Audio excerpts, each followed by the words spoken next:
ಭಾರತದ ಪ್ರಜೆಗಳಾದ ನಾವು ಭಾರತದ ಪ್ರಜೆಗಳಾದ ನಾವು ಭಾರತವನ್ನು ಒಂದು ಸಾರ್ವಭೌಮ ಸಮಾಜವಾದಿ ಭಾರತವನ್ನು ಒಂದು ಜಾತ್ಯತೀತ ಪ್ರಜಾಸತ್ತಾತ್ಮಕ ಗಣರಾಜ್ಯವನ್ನಾಗಿ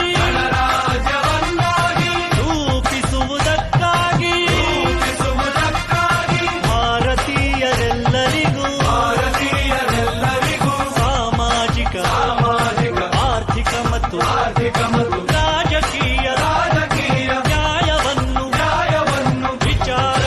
ಅಭಿವ್ಯಕ್ತಿ ನಂಬಿಕೆ ಧರ್ಮ ಮತ್ತು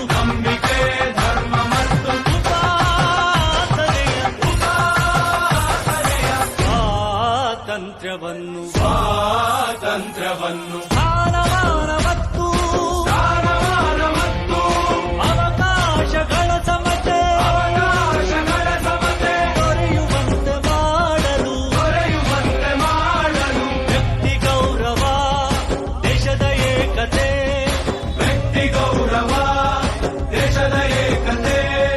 ಸಮಗ್ರತೆಗಾಗಿ ಎಲ್ಲರಲ್ಲಿ